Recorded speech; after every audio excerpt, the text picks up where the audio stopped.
नमस्कार मंडळी.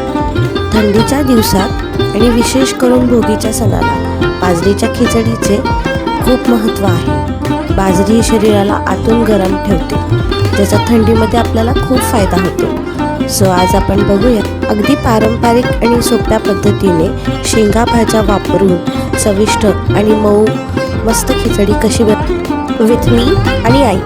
So let's start. इथे आपण सगळ्यात आधी आता तुपाची फोडणी करून घेतलेली आहे.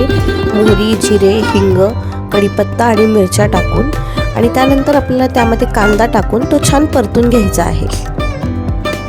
कांदा छान परतून झाल्यानंतर त्यामध्ये आपल्याला वांगे घालायचे आहेत आणि तेही थोडे फ्राय करून घेऊ. त्यानंतर त्यामध्ये बटाटा ॲड केला आपण, नंतर गाजर, त्यानंतर आपल्याला ह्यामध्ये हिरवा हरभरा ॲड करायचा आहे.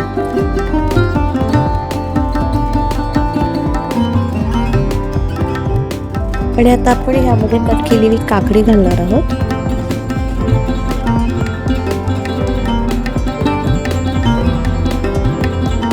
त्यानंतर वालाच्या शेंगा,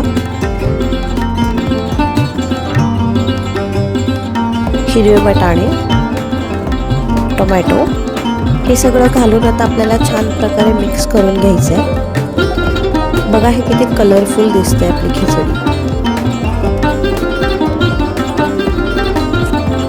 आता आपण ह्यामध्ये स्पायसेस ॲड करणार आहोत. मी सगळ्यात आधी धने जिरे पूड टाकली आहे, नंतर गोडाचा मसाला, काळा मसाला आणि चवीनुसार मीठ टाकायचं आहे.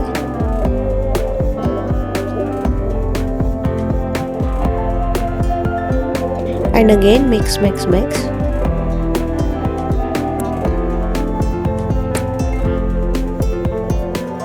आपण जी भाजी वापरणार आहोत ह्या खिचडीसाठी ती आपल्याला एक रात्रभर किंवा किमान 3-4 तास भिजवून ठेवायची आहे, म्हणजे खिचडी मऊसूत होईल. आता मी इथे 1 वाटी बाजरी घातलेली आहे, which is main ingredient of this khichdi. And अद्रक लसूण पेस्ट घातली आहे मी आता ह्याच्यामध्ये.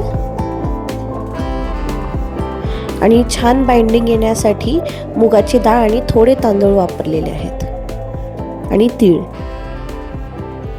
संक्रांत म्हटलं की तीळ हे खूप इम्पॉर्टंट आहेत, आणि थंडीच्या दिवसात सुद्धा.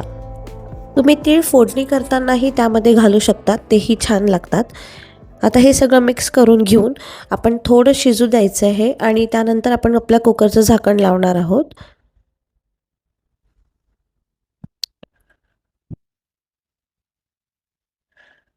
आणि एक कुकरचं झाकण लावून 3-4 शिट्ट्या करून घ्यायच्या आहेत, आणि कुकर थंड झाल्यानंतर उघडायचं आहे. सो अशा प्रकारे आपली एकदम झटपट बाजरीची खिचडी तयार झालेली आहे. त्यावर मस्त हिरवी कोथिंबीर घालून तुपाची धार किंवा तिळाच्या तेलाची फोडणी घालून ताव मारायचा आहे, आणि थंड थंड गुलाबी थंडीमध्ये गरम गरम बाजरीची खिचडी एन्जॉय करायची आहे विथ लोणचं, चटणी, पापड. आणि हो, अशाच मस्त मस्त रेसिपींसाठी माझ्या चॅनलला लाईक, शेअर, सबस्क्राईब करायला तर विसरायचंच नाही आहे. त्याबरोबर निसर्गाने आपल्याला एवढ्या छान छान हिरव्या हिरव्या भाज्या खायला दिल्यात, त्याबद्दल त्याचेही आभार व्यक्त कर. सगळ्यांना भोगीच्या खूप खूप शुभेच्छा. भोगी हब्बदा शुभाशयಗಳು. Happy Bhogi to everyone.